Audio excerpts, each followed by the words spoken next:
Makadi vadiwa vateereri kumativi mana enyika kwamuri ikoko. Ndinokugamuchirai zvekare mune chimwe chirongwa chemasecrets nemaconfessions pano pachanel yaAunty Mamoyo. Confession yekutanga yandauya nayo yakamira yakadai: Hi Aunty Mamo, please post for me. Chitupa changu ndokumbira kuti muvige. Aunty Mamoyo indiri mukadzi ane makore 33 ekuberekwa. Inini Aunty Mamoyo ndiri munhu akazowanikwa ndava kunosangana pabonde nehanzvadzi yangu, mwana waamai vangu. Zvinhu izvi matangiro azvakaita zvakatanga sekudai: Aunty Mamoyo, inini mufoni mangu mainge muine mafotos angu awo mafotos andaizvitora ndisina kupfeka.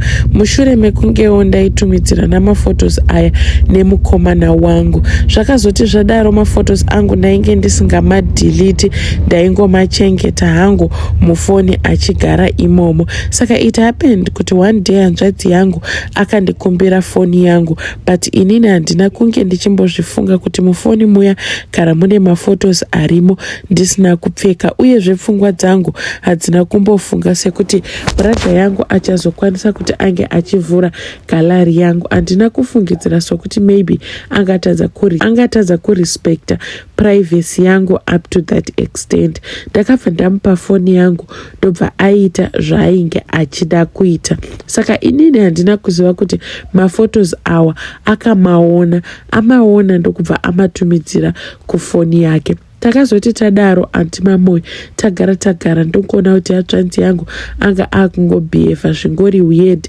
zvisinganzwisisiki kuti why ari kubhihevha in such a way. Zvadaro Aunty Mamoyo takazoti tati garei hanzvadzi yangu uyo akazosvika pakungoti one day ndakagara akabva angouya ndokubva andirova kumagaro. Then ini ndakamubvunza kuti what the hell are you doing? Ndobva angonditi zvandiri kuita ndizvozvo zvawatoona. Saka inini handina kumboita a big deal nazvo because ndaingogara chikosvudza kuti mwana wamai vangu nabambo vangu ingori nyama yembwa. Inini hapana pandingatya kana kudyiwa nebradha yangu. Zvisinei, we went on hedu tichingogara tichirarama kusvikira one day paakazondikonfranta ndokubva andiudza iye kuti izvoni Asha, inini kukuudza chokwadi, kubva dhei rawakandipa foni yako ndikaona mapictures ainge ari mufoni mako, kubva dhei iroro handina kumbogara ndakwanisa kugadzikana zvamu chose.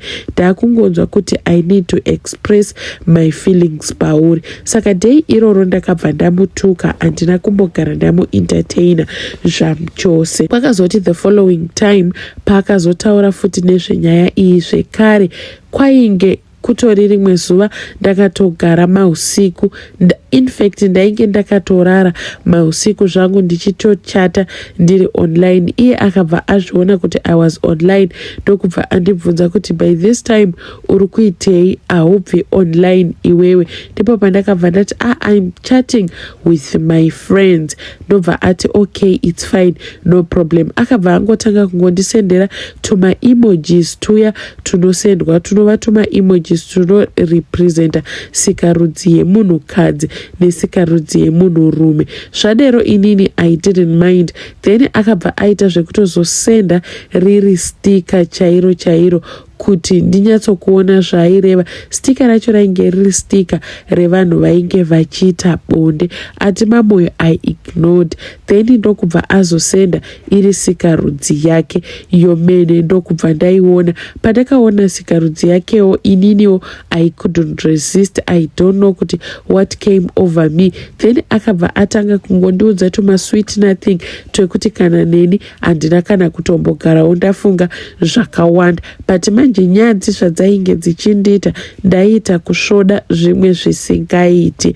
Well, takaenderera kumberi neupenyu kuzongosvikira one day iro dhei raakabva anditi izvoni iwewe nhasi since pano papanapa vanhu vasipo, we are going to share my duties epamba, iwewo oita zvako, ininiwo ndichiita zvangu. Then ndadero handina kumboramba, ndakabva ndangoti it's okay, no problem. Pakuzonosheya majuti paya, inini akabva nditi iwewe unofanirwa kuti unge uchitsvaira mumba, then wokorobha wobva waklina mumba. Ndadero ndakati ndichiri pakati pekuti ndinge ndichiklina ndichitaidha mumba mangu mandinorara, ndipo paakabva auya. Apa akauya akapfeka boxer, imagine. Ndokubva asvika akapinda mumba, ndobva avhara door. First question yaakandibvunza, akandibvunza kuti hausati wapedza kuklina? Ndobva ndati handisati. Then akabva anditi today is the right day for me and you kuti tinge tichi-expressa exactly what we feel for each other. Then inini ndakabva ndati how do you mean? Zvikanzi iko remember I told you kuti inini ndine ma-feelings newe, and ma-feelings angu they are real. Can you give me a chance to express it? Ndakabva ndangoti it's fine, we can give it a try. But inini patime iyoyo kukuudza ichokwadi tete mamo ndainge ndichitya zvamu chose, but I didn't have a choice because iye ainge aonawo mifananidzo yangu ndisina kupfeka akandifarira, uyezve ininiwo paakanditumirawo nhengo yake ropa rangu rakabva rangomanya kuenda wild. I don't know kuti what really happened. Zvisinei hazvo, day iroro ndiro day ratakabva tatanga inini nebrother yangu kubatana zvekuzosvika pakunge tichipinda mumagumbeze tose tichizosangana pabonde. Kubva ipapo antimamoyo tsika iyoyo haina kumbogara yamira zvamu chose. Takaramba tichienderera kumberi netsika iyoyi zvekuti brother yangu anga akutondiitira ruchengera, asingachadi kuti ndinge ndichitaura nevakomana vangu kana kuti ndinge ndichinyengwa nevamwe vakomana. Reason ndainge ndisingazivi kuti ndeyei, but I think the main reason was because inini naye tainge tava kudyanana. Yakazosvika time yandakamubvunza kuti ndinosvika kupi ndisina kuroorwa, ndisina murume. Iwewe of course hongu tinogona kudanana, but you will never be my husband zvamu chose. Then iye akabva angoti tinozoita plan, tichaona kuti tinozvifambisa sei.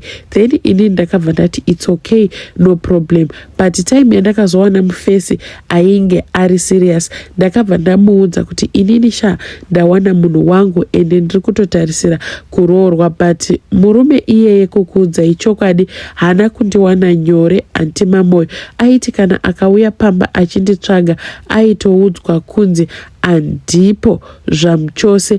Pamwe pacho aidzingwa ndichitoudzwa kunzi murume wako inini ndakamuvenga, handidi kana kugara ndambomuona zvangu panapa. But ndakaramba ndakashinga, but vabereki vangu vaisa understand the reason why ainge achiita izvozvo. But inini naye tainge tichizivana kuti the reason why achiita izvozvo it's because iye anoziva kuti inini naye tinodyanana.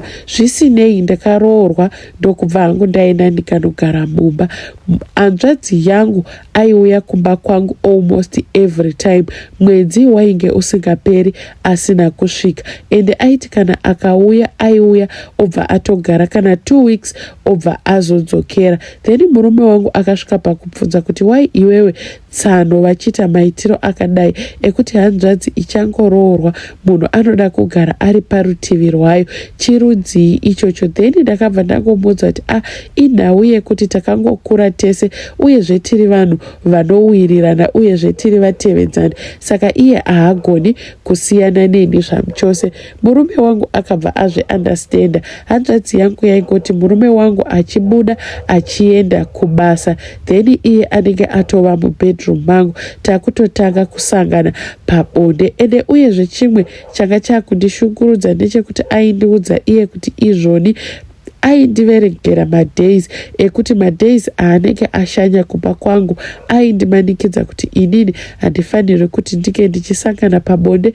nemurume wangu nekuda kwekuti iye anenge aripo, ndiye wandinenge ndichifanirwa kuti madays iwayo aanenge aripo ndinge ndichimupa chanzi. Andimamoyo zvakazonetsa izvi, but iye ndakazogumisira ndakumuudzawo kuti akufanirwa kuti ange achitsvaga mudzimai wake azviroorerewo, mudzimai wake, but hanzvadzi yangu akandiudza kuti kuroora ndicharoora but ndichanonoka. Zvisinei ndakazomutsvagirawo imwe friend yangu yatainge tichiwirirana nayo kuti ange achimuroora. Hana zvake kumuramba, akabva amubvuma, ndobva varoorana, ndobva vagara. Inini nemuroora tiri vanhu vanowirirana zvisingaiti, nguva dzose tinenge tingori tek but hazvizivi kuti inini nehanzvadzi yangu tine nguva yatinombosangana pabonde tichivaka bonde. Chatakangomeka shuwa ndechekuti iko hatiitisani mwana chete pane zvese zvatiri kuita izvi. Andimamoyo ndinoziva kuti aya mashura makuna chaiwo, but ndangotiwo ndiuyewo mudariro nenyaya yangu, mundipostirewo zvimwe pada ndikawanawo mazano nerubatsiro. Ndinoziva kuti vanhu vazhinji vachandijaja, vamwe vachandituka, but inini help yandiri kuda ihelp yekuda kungoziva kuti ndingaita sei kuti ndiavoide this thing yekuti inini nemwana wamai vangu tirambe tichipinda mujira tese. And please let me know when you post, ndichateverera mucomment section. Vadiwa vateereri, ndiyo yanga iri confession yaHaidi.